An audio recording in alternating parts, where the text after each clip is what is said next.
Hello and welcome to episode 322 of the Money to the Masses podcast with your resident expert, as always, Damien Fay and me, Andy Leakes. Damien, welcome back. How are you doing? I'm good. I've just had a Scotch egg. I think the other day you were talking, no one expected me to say that, but in the office we were talking about pies and Scotch eggs. You know, the massive ones, the really big ones. I was in the supermarket around the corner getting lunch and I saw one and I thought, I'm going to have one after we had that conversation. And I haven't had a massive Scotch egg with a full-size egg in it in years. So I'm actually quite pleased. So if anybody listens to this podcast and you probably I sound a bit different, it's probably because I'm trying to fish bits of Scotch egg out of my teeth as I'm doing the show. Do you know, I've never been more disappointed than when I found out that the mini Scotch eggs were like chopped up egg inside. I thought, I don't know why, maybe I'm an idiot, but I thought they were like little quail's eggs or something, like whole eggs inside. But you know the ones you mean, the little bite-sized ones. Yeah. So rather than being something nicer, they're actually just the dregs that's just swept off the floor, blasted into, put in them. I tell you what, my mother-in-law makes an amazing Scotch egg, and my father-in-law keeps his own chickens. So you've got the combination of a homemade Scotch egg with home-laid eggs. I mean, you can't beat that, can you? That's impressive. Well, I know where to go the next time I want a Scotch egg, Andy. I'm done with Scotch egg anecdotes, by the way. I'm out. You've always got an anecdote for everything. People listening would have, if they could have seen me, they would have seen my face. It was quite stunned. I didn't really know where that was going. But enough of Scotch eggs. So what is on this week's show? I want to do a piece about buying a car. What the best finance options. And now we've just done a whole load of new content on the site around this, and I'd never realised that I don't think we've ever done it on the podcast. And so I thought, well, we need to rectify that situation, especially as you're seeing a lot of adverts now for certain solutions where they just drop the car off, choose your monthly amount, you get the car and all that. I'm not going to name the company, but I think you're seeing more and more of those solutions out there now. So the world has become much more online and you've got a lot more choice. I want to talk about what people need to be looking at with the different finance options. I also want to talk about economic abuse. Now, this is a topic we've never covered before, but something that is an unfortunate phenomenon in the world, and I want to talk about the signs of economic abuse, what it is, and how you can help people if you think somebody that you know is being abused. And the final piece, I want to do a very quick piece because the other two are going to be quite meaty about investing, but really about people who are thinking perhaps of buying individual stocks or getting into investing their own money, but quite actively. I just want an analogy I want them to think about, especially if they're hearing other people talking about the amazing returns they're receiving. And I know that's very popular at the moment with all the trading platforms. Okay, so as you say, two meaty pieces at the start. We're going to be starting with the car finance piece, I'm sure. Now, I've seen people mentioning car finance and stuff on the Money to the Masses group. So if you're not already a member, go over on there because there are lots and lots of active discussions on there. And I'm glad we're picking it up on the pod actually this week because it's something I'm interested in too. So, Damien. So on the car finance, this piece is going to be mainly focusing on new cars because a lot of the finance deals are actually for new cars, but there is general advice for if you're buying even a second-hand car. But the best finance for you to buy a car will depend on a number of factors, and it will depend on about how much deposit you have, how much you can afford to pay for the monthly repayments, how important it is to you to actually own a vehicle, because I'll be coming on to the different types of finance, and often you don't own a vehicle at all. So that will dictate perhaps the route you go down if you want to own the vehicle from the off, how long you plan to keep the car for, and also how strong your credit history is. So I'm going to jump straight into the different options. I'm going to list the main ones. I mean, there's always going to be perhaps one or two others, but the main options when buying a car are cash. You could use a credit card, a personal loan, something called hire purchase, which is often called HP, personal contract purchase, which is PCP, and there is personal contract hire, which is PCH. So I use the abbreviations because that's what you will hear, and that's when you go to dealerships, the sort of terminology that they will use. Now, we're going to link in the show notes to a lengthy article that explains a lot of the differences and a lot of what I'm going to be talking about. And there's also a brilliant summary table that goes down each option and highlights the key differences. So it's a quick visual overview of what I'm going to talk about. But let's pick off the more complex options of the car car finance world. So HP, hire purchase. Now, the idea of hire purchase is that you hire the car for the duration of the finance period, but when you get to the end of the term, you then own it outright. So hence the name, you hire and then purchase. So for some people, that would be attractive because it's different to just renting the car. I mean, it's a good option for those who want to keep the car for a long period of time but don't want to worry about racking up excess mileage during this finance period, because a lot of the finance options do have limits on mileage, which hire purchase, which I'm going to just call HP from the rest of this podcast, doesn't have or doesn't typically have. Now, the key features of hire purchase are that you can use it to buy a new or used car, and you typically have to pay a 10% deposit. So that's 10% of the car's value on a hire purchase or HP agreement. You pay fixed monthly payments, and the interest rate that you are charged on those monthly payments does vary depending on your credit rating. So if you have a good credit history, then you will pay something like 4 to 8% APR. Whereas if you've got a poor credit history, then you're going to pay much more. So the repayment period is usually 1 to 5 years, and you don't own the car obviously until you make that final payment. Now, it's hire purchase, so you're paying those monthly payments, and then at the end you obviously have the option to own the car. And what will happen is there will be a fee, typically around about £100, that covers the cost of transferring the ownership to you. And with any finance agreement that is based upon a car, then if you don't keep up with payments, then the finance company can obviously seize the car. Now, this form of financing will obviously appeal to people who don't want what is known as a balloon payment at the end of the finance term. So PCP, which is personal contract purchase, I'm going to call it PCP from now on because that's what everybody calls it, that has a balloon payment at the end of the financing term, and I'll go on to explain how it works. But it's slightly different because what they do is, in order to reduce the monthly repayments that you are making, they have a big payment at the end that you pay, something like, will be in thousands of pounds, but then you own the car once you've paid that, but it reduces your monthly repayments that you're making. But overall, with interest payments that you make, it can actually work out more expensive. So PCP, how it works is you get a loan, a PCP loan from a car dealership or an online broker. Again, you will likely put down a 10% deposit on the car, and some dealerships will make contributions towards that deposit to encourage you to take out the finance deals. That's obviously because they make money by you taking out finance deals. Now, what will happen is that at the start of the agreement, the finance company calculates a guaranteed future value of your car. So at the end of the finance period, so normally it's 1 to 5 years, but when I've seen them, they're mostly 3-year deals. So at the end of the 3-year period, they will say that the car will be worth X amount of money. So I'm going to give an example. Let's say a car is worth £25,000. You put down a deposit. I'm not going to do 10%. Let's just say it's £5,000 you put down, just to make my maths easier for this example. They will say that the car will be worth, the guaranteed future value will be worth £10,000 after the 3 years if you do an agreed rate of mileage. So you do a certain mileage over that term, no more, and you agree to have the car regularly serviced in order to ensure the warranty is valid, then the value of that car will be around £10,000. They've got to do their maths to make sure that that's correct. What happens is the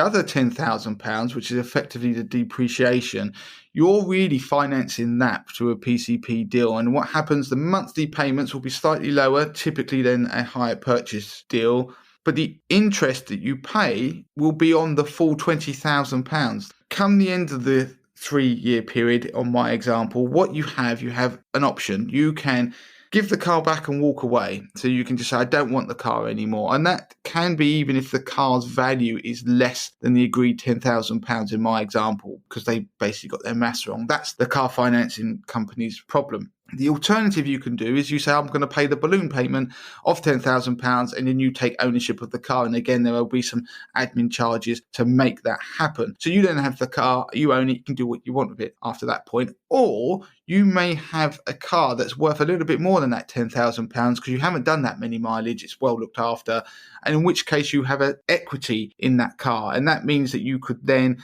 go and do another new deal so you could use that car and you could trade it in, and that equity can be almost used as a deposit on another new car with another PCP deal when you go on that merry-go-round. You can't take the equity out if you decide that I just want that equity out of the car. It doesn't work like that. You would buy the car, own it.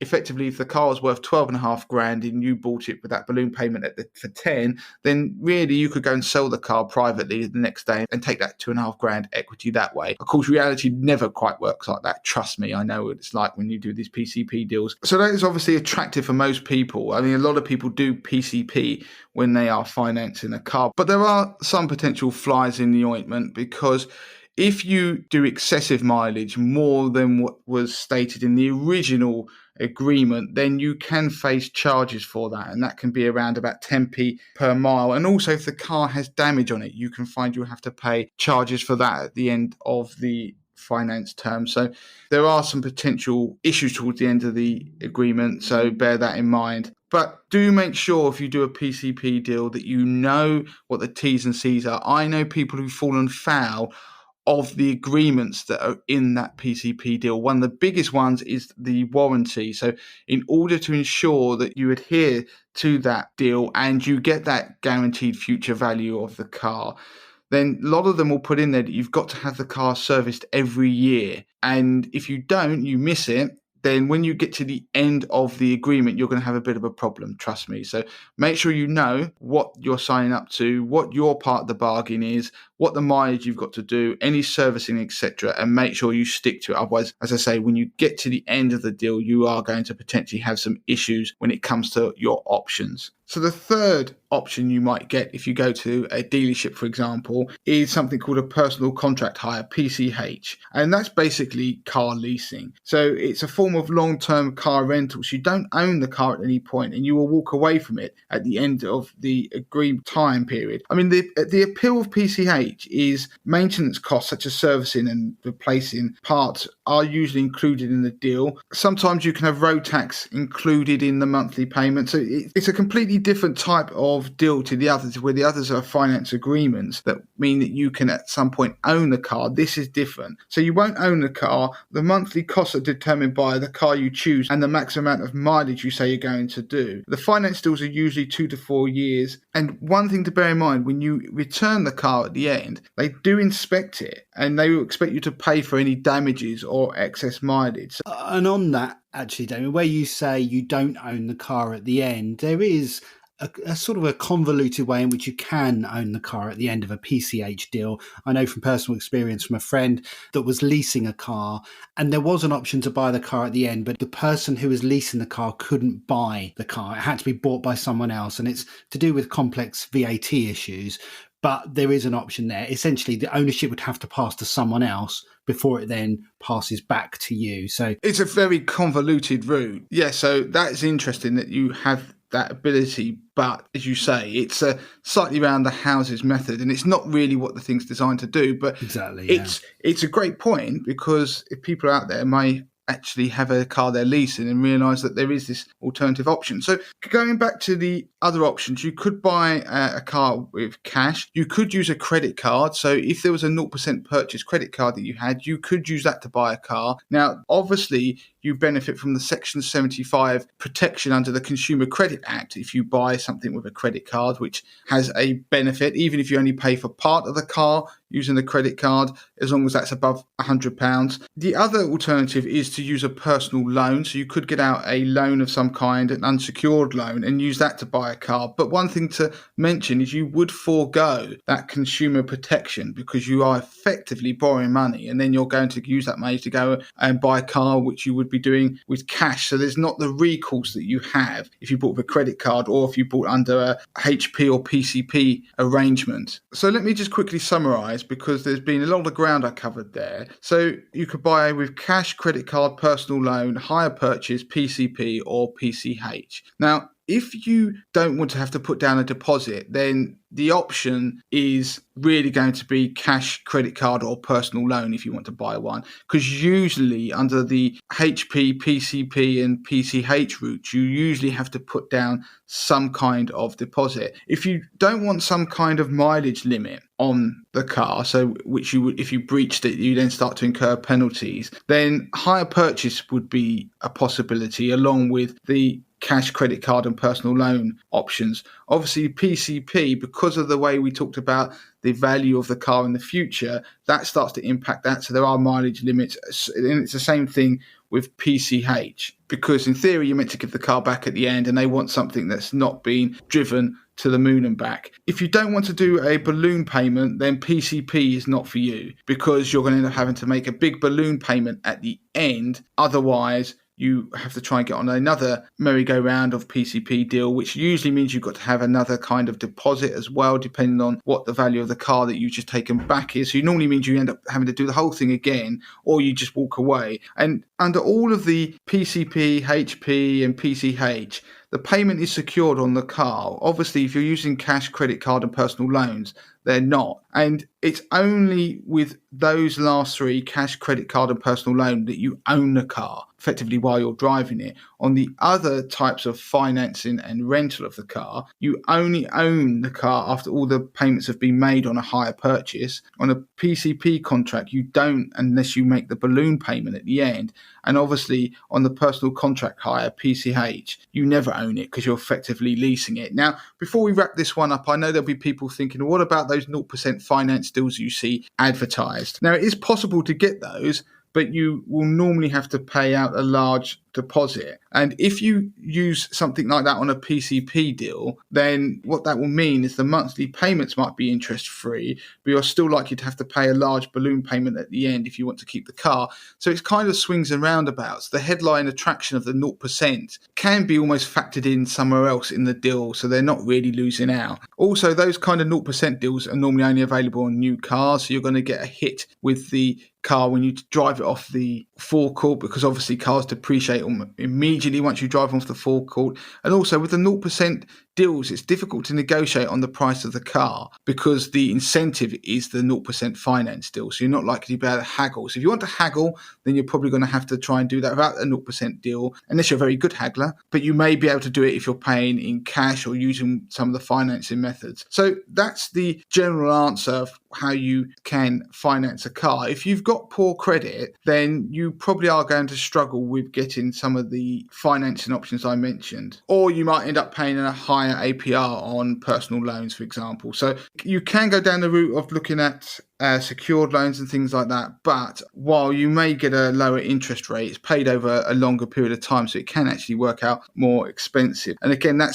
could be secured against a property or something like that. So it's not something I think most people would ever want to really touch. So that's the finance options of buying a car and ways you can do it and the pros and cons. And the other thing I want people just to take away with the adverts you're seeing for these different services that say that you can just choose a car based upon the amount that you want to pay a month. So you can search through, a bit like going on holiday where you pick a holiday based on the price. There are sites now that are launching where rather than going directly to manufacturers, car manufacturers, and trying to decide what car you want and what deal you can get, which is how you normally do all these various different financing options, is that there's a central point now where you could go on and say, I want to pay £200 a month, and then you get shown all the different cars from used and new from all different types of manufacturers that you could have if you're going to pay £200 a month. Now, have a look, because when you see those sites, they do start mentioning whether they're PCP deals and HP. You just see the letters at the bottom, PCP, HP. So now you're going to start to understand, having listened to this part of the podcast, what that actually means and what you're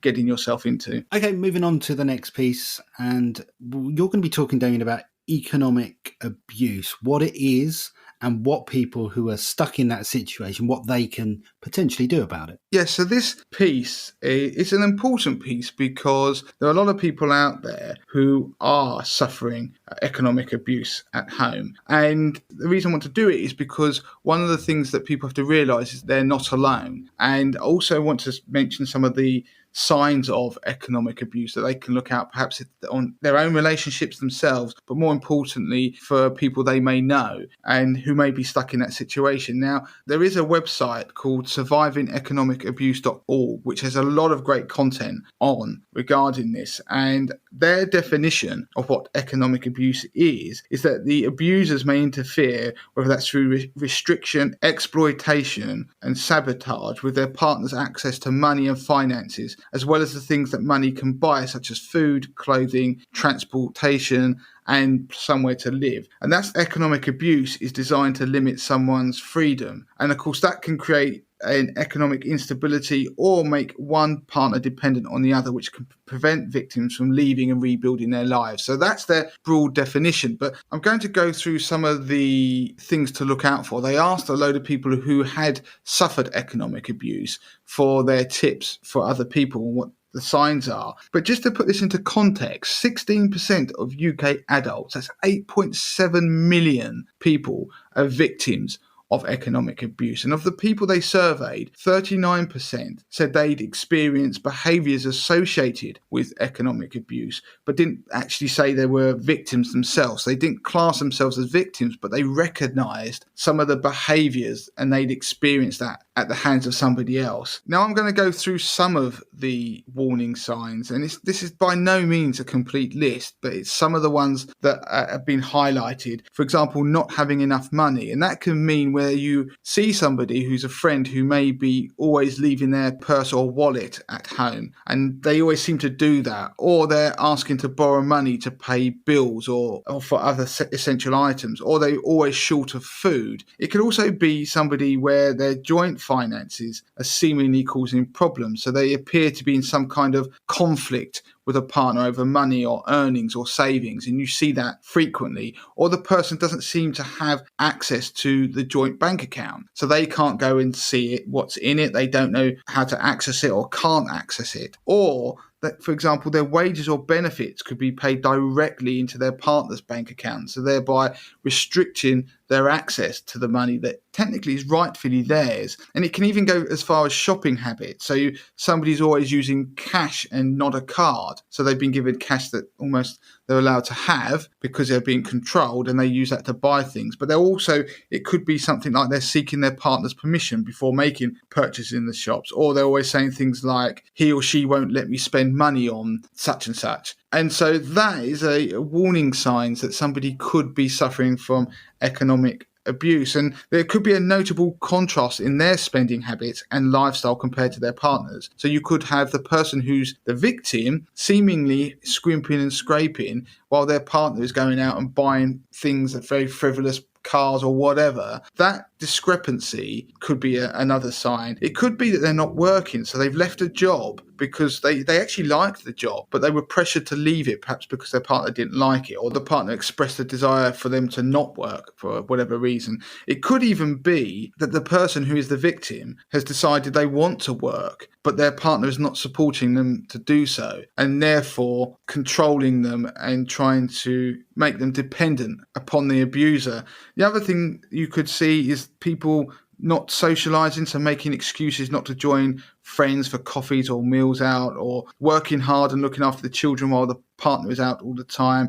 Perhaps they don't have any money to have things done for themselves, like hair or buy some clothes, or just to buy some personal items that they do need. And it could be that somebody just appears very anxious with regard to money, so they're always hiding what they've bought so their partner doesn't find out, or they overreact to seemingly normal situations such as going out for a meal or planning a holiday. So like I said, this list isn't a complete list, but if there's somebody out there who's listening to this podcast and recognises some of that, then hopefully they realise they are not alone. But if you recognise it in somebody else, then you should, this is the advice that the survivingeconomicabuse.org give, is you should express concern to that person, believe them, and then provide practical help. But maybe you offer them a spare room or provide essential items. But fundamentally, they also need to speak to somebody. So there are helplines out there. We will link through to the website that I've mentioned that has a list of these different helplines. But one of them, for example, is the National Domestic Abuse Helpline, and that's in England, and the number is 0808 2000-247. And so I am going to give a list of others in the show notes that people can contact. And as I said, I'm going to link through to that particular article. So it's a slightly somber piece, but a very important piece nonetheless. And it's something I don't think we talk about enough. And post-pandemic, there are signs that economic abuse is on the increase because of the problems people have had with their finances. So it's something to look out for. If you recognise it in yourself, then please do seek help. But if you recognise it in somebody else, then do support them and let them know that they aren't alone. I think that's a really important piece. And, just hearing those things, I imagine some of those things people will hear and it will be a trigger for them. Maybe they've been in a situation in the past. Maybe they've even been responsible for maybe being a bit overzealous in how they control their finances, perhaps not to that degree that you've explained, but can now recognise that there are signs there that things could lead down a path to somewhere where you don't want to be, and just take note of that and rein it in. Yeah, and also, Andy, I think that's very valid. And for somebody who is perhaps the person who is going down that road in terms of behaviours need to recognise that is abuse. Some of the things that I mentioned in that list, if you're starting to veer down that route, then you realise that that's abusive behaviour and it needs to stop. Absolutely. Okay, so moving on to the final piece of the pod, just a short investing piece, a point that you wanted to make. Yeah, I was reading a very interesting article actually in the FT this week, and it was written by a guy called Hendrik Bessenbinder, which I'm hoping I pronounced that correctly. And what was interesting about the piece, it was talking about passive versus active, which is a very tired and very well-trodden path, isn't it? A conversation that's been had. And we've done pieces on the podcast before, but what was quite interesting is that he wrote a piece a few years ago, which fundamentally showed that it is possible to outperform if you're an active investor. So somebody who's trying to buy and sell things themselves, whether it's funds or shares, for example. And one of the findings was that if you have a concentrated portfolio, so you really back the things that you think are going to be winners, and that would increase your chances of outperforming, but of course it can conversely increase your chances of underperforming. And what was interesting is people use his research to try and prove both sides of the argument, that actually passives are better, and other people saying that actually his research proved that active was better. And he was making the point that he wasn't really going down either route. He was fundamentally saying that it is possible to actively manage a portfolio, pick stocks, and you can outperform significantly. It is possible over, say, the market, but you need to be either fortunate to do that, i.e. lucky, or skilled enough to pick that concentrated portfolio. And the analogy I wanted people to point out, which he pulls up, is that what he was really highlighting to people is that if you think about investing money or investing generally in terms of sport, what he was saying is that if you are going to outperform, then it's probably the equivalent of making it as a professional footballer or competing at the Olympics. It isn't commonplace that people can do that, but it does happen. You get people who are exceptional, or like you say, fortunate as well. It can be that. And what I liked about his analogy was what it does is it highlights the people that just because you want to be at the Olympics, just because you want to be a professional footballer, you might not have the dedication, but also the ability, skill, attributes to ever make it as one. And so I wanted to highlight it because I'm very conscious that we hear a lot about people who get into investing. And the first thing that many of them will do is they'll think, I want to go and pick shares, particularly with the new trading platforms that are out there that make it cost effective. And this isn't a generational thing, but there is a definite bias between younger investors to want to invest in more concentrated assets, like, for example, whether it be Bitcoin or particular shares in a company. And so what they're doing is they're doing that because they're seeing other people do it who tell them that this is easy to make money. But it's only over a very short time frame that their experience is being learned. And so they might hear that story from somebody and they might believe that. But actually, further down the line, they might crash and burn, this person who's telling them that this is the success they've having. So my point is that actually neither the person who was telling them to go and jump on this hot stock or they themselves might have the ability or attributes, the time. Think of it like wanting to be a sprinter at the Olympics, might not ever have the ability to ever outperform and do that. They may be better off because of where they are and their own life and their own abilities and the time that they have doing something that is much more passive. So it was really just to highlight that to people, is that you don't have to believe everybody else. View them when somebody comes to you and they tell you that they are amazing.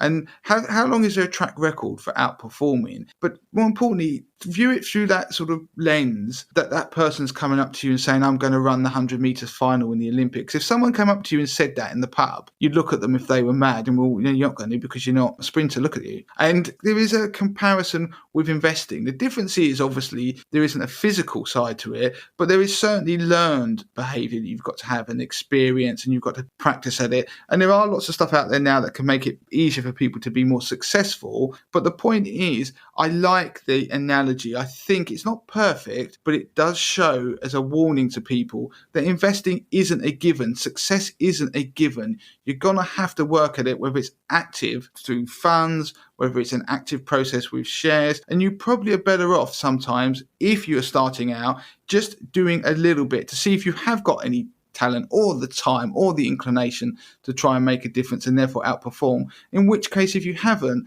then there's nothing wrong with a passive solution to investing. The key thing is that you do it. So it's a bit like exercising. The key thing is you get out and exercise. It's not important that you have to be winning the 100 meter sprint at the Olympics. Also, bear in mind that an Olympic athlete will have put in thousands of hours of practice, training, doing the right thing, listening to people, learning. So there is a parallel if you want to do something. If you want to outperform, if it's whether in sport or investing, then you're going to have to do a lot of that along the way. There aren't really any shortcuts. There are ways you can make it easier, but there's no guaranteed way of you guaranteeing that success. So I like the analogy. I just wanted to bring it to people's attention because I think particularly people who are young getting into investing, we haven't got to try and shoot the lights out. We don't have to believe everything people tell us. We just have to be doing it, and we can do it sensibly. Okay, interesting stuff, absolutely. So that is it for this week's podcast. If you want to get in touch with Damien, you can do so. It's Damien at moneytothemasses.com. Twitter, it's at moneytothemasses with a number 2.